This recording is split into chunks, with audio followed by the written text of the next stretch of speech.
Hola, ¿cómo están? Hoy vamos a culminar las clases del modelo OSI con las tres últimas capas que nos quedan, la de sesión, presentación y aplicación. Hemos iniciado este viaje dentro del modelo OSI en la capa física, donde se transmiten bits ya sea por medios guiados o no guiados. Luego subimos a la capa de enlace, donde hablamos ya de tramas Ethernet o Wi-Fi, para luego llegar a la capa de red, donde transmitimos paquetes IP. Por encima la capa de transporte transmite segmentos y ya ahora nos metemos a hablar de la capa de sesión, presentación y aplicación, las tres últimas capas del modelo OSI.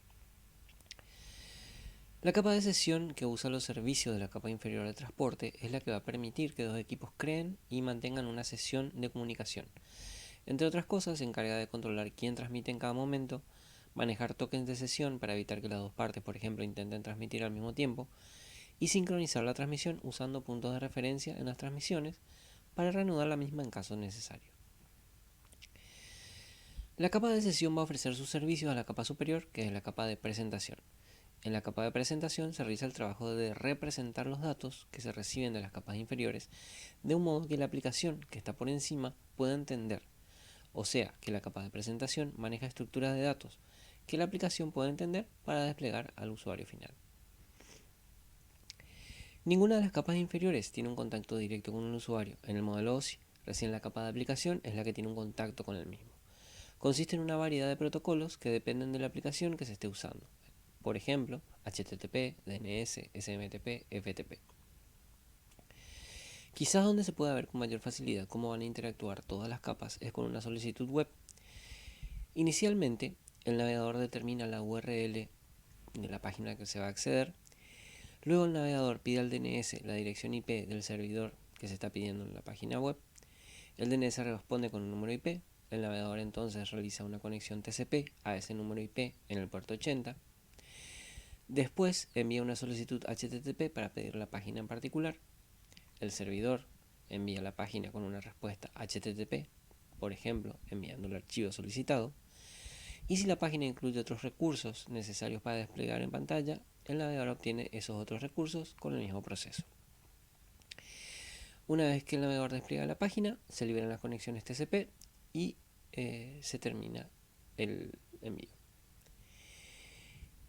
¿Dónde están las capas 1, 2 y 3? Bueno, la capa 3 se usa cuando se rutean todos los paquetes desde la computadora hasta el DNS durante la solicitud de DNS o hasta el servicio web con la solicitud de HTTP. La capa de 1 y 2 cuando el servidor envía sus bits a la puerta de enlace con las consultas que hace. La capa de aplicación entonces soporta tantos protocolos como aplicaciones de red existan. Cada protocolo tiene su propio lenguaje, sus propios métodos y es en la capa de presentación donde se traducen de manera que la capa de sesión y de transporte puedan encargarse del resto de la comunicación. Hablando un poco de un protocolo, hablemos del protocolo HTTP. La web, como sí, comenzó en 1989 en el CERN, el Centro Europeo de Investigación Nuclear. La idea inicial era ayudar a los equipos grandes, con miembros de distintos países y zonas horarias, a que pudieran colaborar mediante el uso de informes, planos, dibujos, fotos y demás documentos que eran producidos por los experimentos. La propuesta de una red de documentos vinculados surgió de Tim Berners, un físico del CERN. El primer prototipo, basado en texto, estaba en operación 18 meses después. Una demostración pública en el 91 atrapó la atención de más investigadores, entre ellos Mark Anderson, de la Universidad de Illinois, lo que lo llevó a desarrollar el primer navegador gráfico, llamado Mosaic, y se liberó en febrero del 93. Mosaic fue tan popular que un año más tarde Anderson formó su propia compañía llamada Netscape Communications Corp, cuya meta fue desarrollar software web. Durante los siguientes 3 años, Netscape Navigator y Microsoft Internet Explorer sostuvieron la primera gran guerra de navegadores.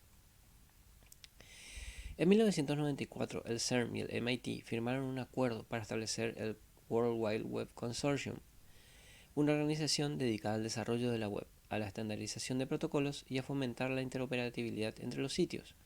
Entre los estándares más importantes publicados por la W3C podemos encontrar CGI, CSS, SOAP, XML, HTML, SVG, WSDL, entre varios otros. Desde el punto de vista del usuario, la web consiste en una enorme colección de contenido en forma de páginas web, por lo general conocidas simplemente como páginas. Cada una puede contener vínculos a otras páginas, en cualquier lugar del mundo. Para seguir un vínculo, los usuarios pueden hacer clic sobre él y a continuación los llevará a la página apuntada. Este proceso se puede repetir de manera indefinida. Cada vez que se solicita un vínculo, se genera una solicitud HTTP a un servidor, el cual brinda una respuesta también HTTP, pudiendo para eso hacer uso de otros vínculos, programas, bases de datos, documentos, etc. Cada uno de los vínculos se llama URLs o localizador uniforme de recursos, Uniform Resource Locator, que sirva de manera efectiva como el nombre mundial de la página. Los URL tienen tres partes: el protocolo, también conocido como esquema, el nombre DNS de la máquina en la que se encuentra la página, y la ruta que indica de manera única la página específica, que finalmente es un archivo a leer o un programa a ejecutar en la máquina.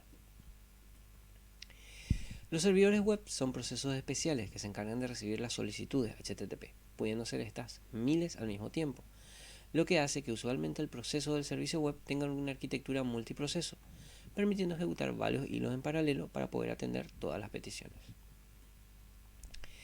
HTTP es un protocolo simple de solicitud-respuesta que por lo general opera sobre TCP.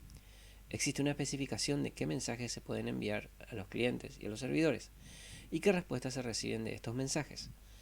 Los encabezados de solicitud y las respuestas se proporcionan en ASCII, similar al protocolo SMTP, es decir, texto plano.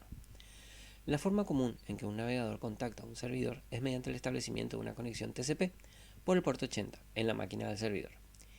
El valor de utilizar TCP es que ni los navegadores ni los servidores tienen que preocuparse por cómo manejar los mensajes largos, la confiabilidad o el control de congestión. Todos estos aspectos se manejan mediante la implementación de TCP. Las solicitudes y respuestas HTTP pueden darse de diversas formas. Pueden ser secuenciales, donde se abre una conexión TCP por cada solicitud, es decir, un open y un close sobre TCP para cada solicitud HTTP, o varias solicitudes secuenciales con una sola conexión TCP persistente, un solo open y un close que se realiza al finalizar todas las solicitudes. O también solicitudes canalizadas, que no requieren una respuesta antes de enviar la siguiente solicitud, todo dentro de una misma conexión TCP persistente. Como comentamos, existe una especificación que determina qué mensajes se pueden enviar a los servidores y qué respuestas se reciben de estos mensajes. Algunas de estas solicitudes son GET para leer una página web, HEAD para leer el encabezado de una página web, POST para adjuntar una página web, PUT almacenar una página web, DELETE eliminar una página, TRACE repetir la solicitud, CONNECT conectarse a través de un proxy u OPTIONS consultar las opciones de una página. Las respuestas incluyen un código de respuesta que nos brinda mayor información de cómo fue manejada la solicitud y cuál fue su resultado. Los códigos están agrupados en números, de modo que los que comienzan con 1 son códigos informativos. Por ejemplo, el código 100 es el código que el servidor acepta manejar la solicitud del cliente. Los que empiezan con 2 son respuestas de éxito, como por ejemplo 200, la solicitud es exitosa, o 204, no hay contenido. Los códigos que empiezan con 3 son de redirección, 301 se movió la página, 304 la página en caché aún es válida. Los códigos que comienzan con 4 son error del lado del cliente, 403 página prohibida, 404 no se encontró la página. Y los que comienzan con 5 son error en el servidor, 500 error interno del servidor o 503 intentar más tarde. Como vemos, a nivel de la capa de aplicación, el dato enviado a la capa inferior depende exclusivamente del protocolo que se use en la capa de aplicación. Para esta clase hemos visto características del protocolo HTTP, pero si la aplicación fuese por ejemplo SMTP, los datos, métodos, solicitudes y respuestas serían totalmente diferentes, pero sin afectar a las capas inferiores. Bueno, eso es todo. Con esto terminamos el modelo OSI y la siguiente clase vamos a ver el modelo TCP y cómo se relaciona con el modelo OSI.